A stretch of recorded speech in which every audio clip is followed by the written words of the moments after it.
प्रिय छात्रों, आज हम चर्चा करेंगे तृतीय भाषा हिंदी विषय के संबंधित 10वीं कक्षा के पासिंग पेज के बारे में. ಪ್ರೀತಿಯ ವಿದ್ಯಾರ್ಥಿಗಳೇ, ಇಂದು ನಾವು 10ನೇ ತರಗತಿಗೆ ಸಂಬಂಧಪಟ್ಟಂತೆ ತೃತೀಯ ಭಾಷಾ ಹಿಂದಿ ವಿಷಯದ ಪಾಸಿಂಗ್ ಪೇಜಿನ ಬಗ್ಗೆ ತಿಳಿದುಕೊಳ್ಳೋಣ.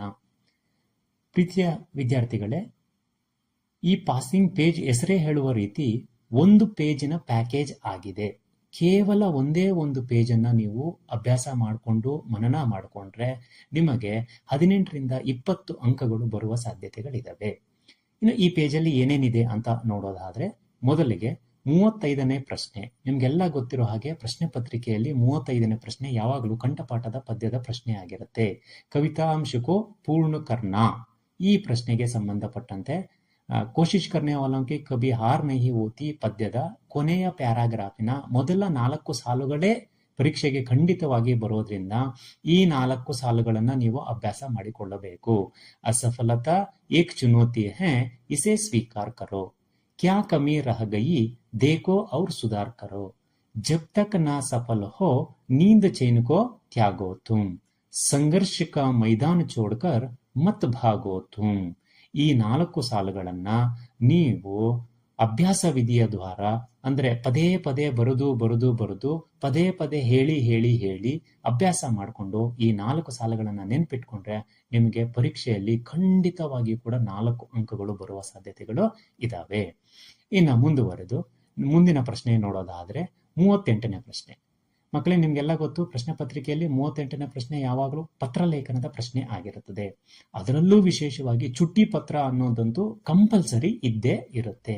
ಸೊ ಈ 38ನೇ ಪ್ರಶ್ನೆಯ ಪತ್ರಲೇಖನದ ಪ್ರಶ್ನೆಯಲ್ಲಿ ಈ ಚುಟ್ಟಿ ಪತ್ರದ ಪ್ಯಾಟರ್ನ್ ಅನ್ನ ನೀವು ಅಭ್ಯಾಸ ಮಾಡಿಕೊಂಡ್ರೆ ನಿಮಗೆ ಸುಲಭವಾಗಿ 5 ಅಂಕಗಳು ಬರುವ ಸಾಧ್ಯತೆಗಳು ಇದಾವೆ. ಇದರಲ್ಲಿ ಏನೇನು ಹಂತಗಳನ್ನ ನಾವು ಗಮನಿಸ್ಕೋಬೇಕು ಅಂತಂದ್ರೆ, ಮೊದಲಿಗೆ ದಿನಾಂಕ. ನೀವು ಯಾವತ್ತು ಪತ್ರ ಬರಿತಾ ಇರ್ತೀರೋ ಆವತ್ತಿನ ದಿನಾಂಕವನ್ನ ಹಾಕಿದ್ರೂ ಕೂಡ ಸರಿ ಹೋಗುತ್ತೆ. ಅದಾದ ನಂತರ ಪ್ರೇಷಕ್, ಅಂದ್ರೆ ಯಾರು ಪತ್ರವನ್ನ ಬರಿತಾ ಇರ್ತಾರೋ ಅವರ ಒಂದು ವಿಳಾಸ. ಇದರಲ್ಲಿ ನಿಮ್ಮ ಹೆಸರು, ನಿಮ್ಮ ತರಗತಿ ಮತ್ತೆ ನಿಮ್ಮ ಶಾಲೆಯ ಹೆಸರು ಬರೆದ್ರೂ ಕೂಡ ತಪ್ಪೇನು ಆಗುವುದಿಲ್ಲ. ಅದಾದ ನಂತರ ಸೇವಾಮೆ, ಅಂದ್ರೆ ಯಾರಿಗೆ ಪತ್ರವನ್ನ ಬರಿತಾ ಇದ್ದೀವಿ ಅನ್ನೋದು ಅವರ ಒಂದು ವಿಳಾಸ ಇಲ್ಲಿ ಬರಿಬೇಕಾಗತ್ತೆ. ಪತ್ರದಲ್ಲಿಯೇ ಕೊಟ್ಟಿರ್ತಾರೆ ಯಾರಿಗೆ ಪತ್ರ ಬರಿಬೇಕು ಅಂತ. ಪ್ರಧಾನಾಧ್ಯಾಪಕರಿಗೆ ಬರಿಬೇಕಾ, ಕಕ್ಷಾಧ್ಯಾಪಕರಿಗೆ ಬರಿಬೇಕಾ ಅನ್ನೋದನ್ನ ಕೊಟ್ಟಿರ್ತಾರೆ. ಸಾಮಾನ್ಯವಾಗಿ ಪ್ರಧಾನಾಧ್ಯಾಪಕರಿಗೆ ಪತ್ರ ಬರೆಯೋದಕ್ಕೆ ಪರೀಕ್ಷೆಯಲ್ಲಿ ಕೇಳ್ತಾರೆ ಮಕ್ಕಳೇ. ಇಲ್ಲಿ ಪ್ರಧಾನಾಧ್ಯಾಪಕ, ಶಾಲೆಯ ಹೆಸರು, ನಿಮ್ಮ ಶಾಲೆಯ ಹೆಸರೇ ಬರೆದ್ರು ಕೂಡ ಯಾವುದೇ ರೀತಿಯ ತೊಂದರೆ ಇಲ್ಲ. ಅದಾದ ನಂತರ ಆದರಣೀಯ ಮಹೋದಯ್. ಅದಾದ ನಂತರ ವಿಷಯವನ್ನ ಎಷ್ಟು ಸಾಧ್ಯವೋ ಅಷ್ಟು ಸಿಂಪಲ್ ಆಗಿ ಬರೆದ್ರೆ ಸಾಕಾಗುತ್ತೆ ಮಕ್ಕಳೇ. ಈಗ ನೋಡಿ, 3 ದಿವಸ ರಜೆಗಾಗಿ ಪತ್ರ ಕೇಳಿದ್ದಾರೆ ಅಂತ ಭಾವಿಸ್ಕೊಳ್ತಾ 3 ದಿನ ಕಿ ಚುಟ್ಟಿ ಕಿ ಪ್ರಾರ್ಥನಾ ಇಷ್ಟೇ ಬರೆದ್ರೆ ಸಾಕು, ಅದು ವಿಷಯ ಕಂಪ್ಲೀಟ್ ಆಗುತ್ತೆ. ಅದಾದ ನಂತರ उपरिक्त विषय से संबंधित मैं आपसे निवेदन करता हूं कि मैं मेरे भाई की शादी में भाग लेने के लिए यादगीर जा रहा हूं. अतः दिनांक 13/3/2025 से 15/3/2025 तक 3 दिन के लिए मुझे छुट्टी देने की कृपा करे ಅಂತ. ಅಂದ್ರೆ ಈ ಮೇಲ್ಕಂಡ ವಿಷಯಕ್ಕೆ ಸಂಬಂಧಿಸಿದಂತೆ ನಾನು ತಮ್ಮಲ್ಲಿ ಮನವಿ ಮಾಡಿಕೊಳ್ಳುವುದೇನೆಂದರೆ, ನಾನು ನಮ್ಮ ಅಣ್ಣನ ಮದುವೆಗೋಸ್ಕರ ಯಾದಗಿರಿಗೆ ಹೋಗ್ತಾ ಇದ್ದೇನೆ. ಹಾಗಾಗಿ ದಿನಾಂಕ 13/3/2025ರಿಂದ 15/3/2025ರವರೆಗೆ 3 ದಿನಗಳಿಗೆ ನನಗೆ ರಜೆಯನ್ನು ಮಂಜೂರು ಮಾಡಬೇಕೆಂದು ತಮ್ಮಲ್ಲಿ ಕೇಳಿಕೊಳ್ಳುತ್ತೇನೆ ಅಂತ. ಕೊನೆಗೆ ಧನ್ಯವಾದಗಳು. ಅದಾದ ನಂತರ ಆಪ್ಕಾ ಛಾತ್ರ, ಕೆಳಗಡೆ ನಿಮ್ಮ ಹೆಸರು. ವಿದ್ಯಾರ್ಥಿಗಳ ದಯವಿಟ್ಟು ಇಲ್ಲಿ ಸಹಿ ಮಾಡಬಾರದು, ನಿಮ್ಮ ಹೆಸರನ್ನೇ ಬರೀಬೇಕಾಗತ್ತೆ, ನೆನ್ಪಿಟ್ಕೊಳ್ರಿ. ಸೊ ಇಷ್ಟು ಬರೆದ್ರೆ ನಿಮಗೆ 5 ಅಂಕಗಳು ಯಾವುದೇ ಕಾರಣಕ್ಕೂ ಮಿಸ್ ಆಗ್ದಿರ ಬರ್ತವೆ. ಅದಾದ ನಂತರ 32ನೇ ಪ್ರಶ್ನೆ ಭಾವಾರ್ಥದ ಪ್ರಶ್ನೆ. ನಿಮ್ಗೆಲ್ಲ ಗೊತ್ತಿದೆ, ತುಳಸಿ ಕೆ ದೋಹೆ ಪದ್ಯದಿಂದಲೇ ಭಾವಾರ್ಥದ ಪ್ರಶ್ನೆ ಬರ್ತದೆ. ತುಳಸಿ ಕೆ ದೋಹೆ ಪದ್ಯದಲ್ಲಿ ಒಟ್ಟು 5 ದೋಹೆಗಳಿದಾವೆ. ಆ 5 ದೋಹೆಗಳ ಭಾವಾರ್ಥಗಳನ್ನ ನಿಮ್ಮದೇ ಶಬ್ದಗಳಲ್ಲಿ ನೀವು ಅಭ್ಯಾಸ ಮಾಡ್ಕೊಂಡಿದ್ದೆ ಆದರೆ ಈ ಹಂತಗಳಲ್ಲಿ ಆ ಭಾವಾರ್ಥವನ್ನ ಬರೆದ್ರೆ 3ಕ್ಕೆ 3 ಅಂಕವು ಕೂಡ ಈ ಪ್ರಶ್ನೆಯಿಂದ ನಿಮಗೆ ಸಿಗುತ್ತದೆ. ಆ ಹಂತಗಳು ಯಾವ್ಯಾವಪ್ಪ ಅಂತಂದ್ರೆ, ಒಂದು ಕವಿತಾ ಕಾ ನಾಮ್. ಯಾವುದು ಕವಿತೆ? ತುಳಸಿ ಕೆ ದೋಹೆ. ಕವಿ ಕಾ ನಾಮ್, ಯಾರ ಕವಿ? ತುಳಸಿದಾಸ್.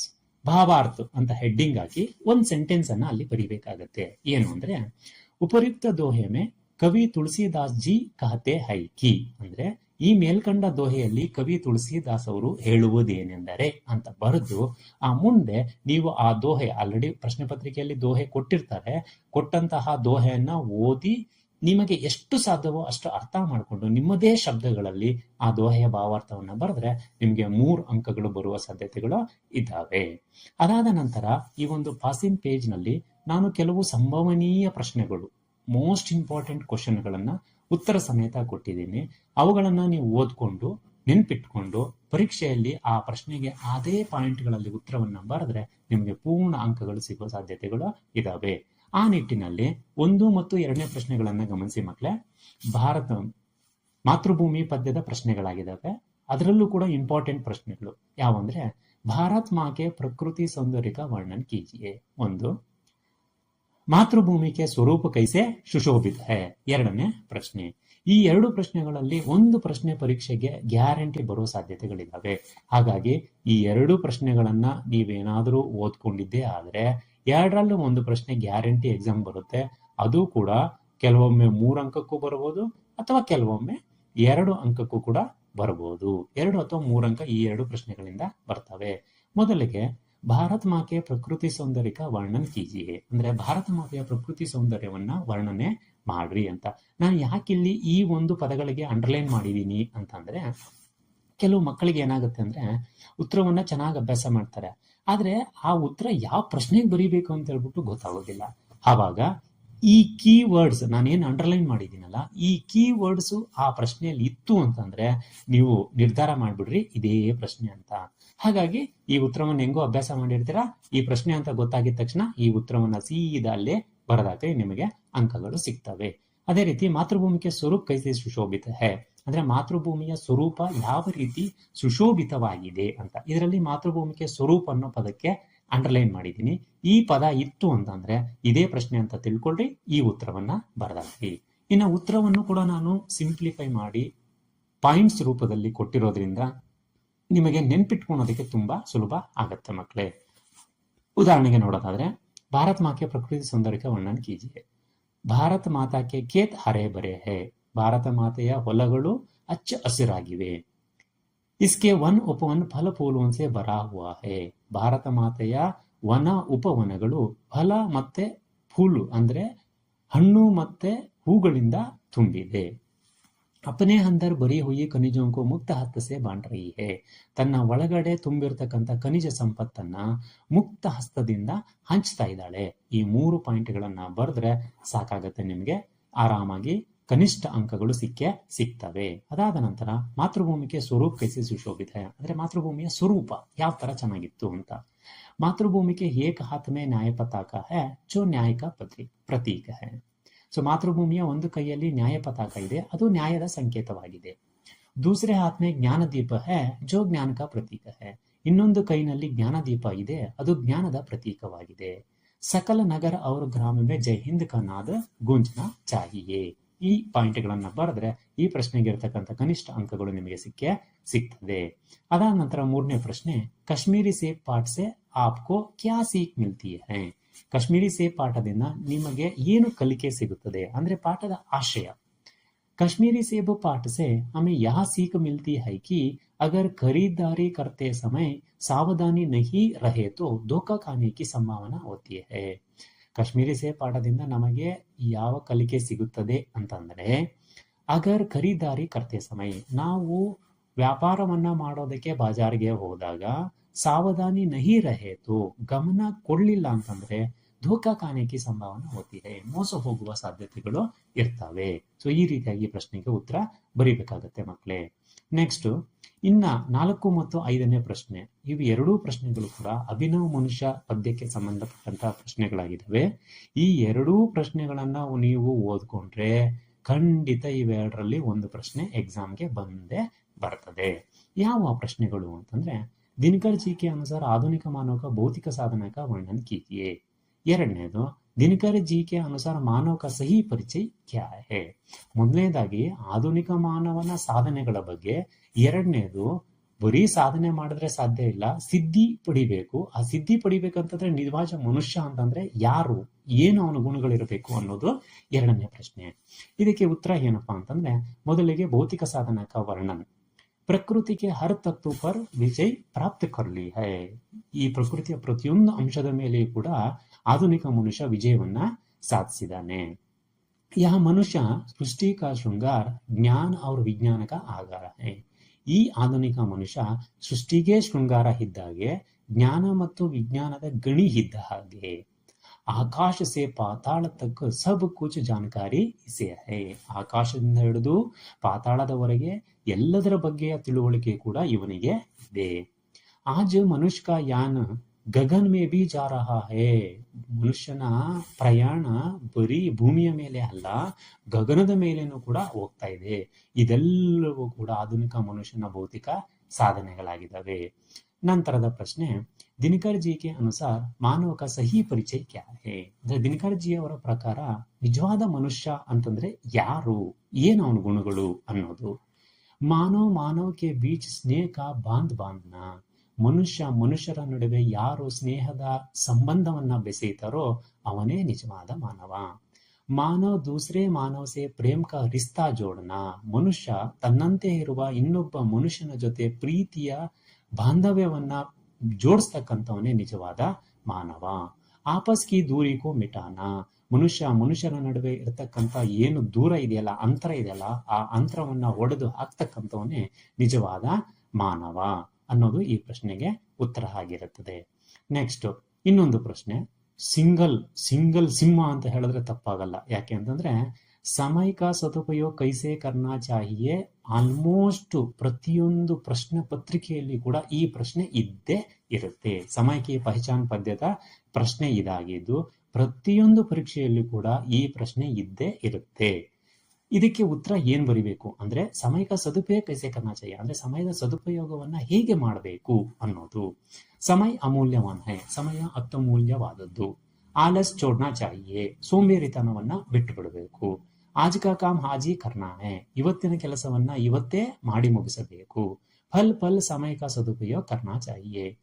ಕ್ಷಣವೂ ಕೂಡ ಸಮಯವನ್ನ ವ್ಯರ್ಥ ಮಾಡದಿರ ಸದುಪಯೋಗ ಮಾಡ್ಕೋಬೇಕು ಅನ್ನೋದು ಈ ಒಂದು ಪ್ರಶ್ನೆಯ ಉತ್ತರ.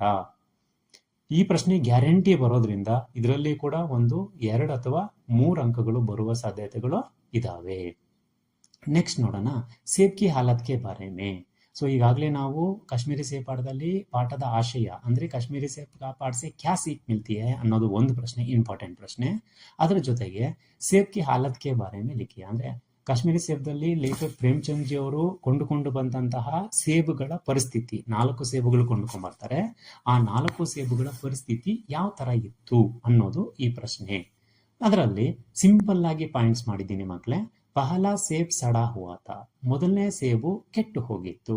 ದೂಸರಾ ಸೇಬ್ ಆಧಾ ಸಡಾ ಹುವಾ ತಾ. ಎರಡನೆಯ ಸೇಬು ಅರ್ಧ ಕೆಟ್ಟು ಹೋಗಿತ್ತು.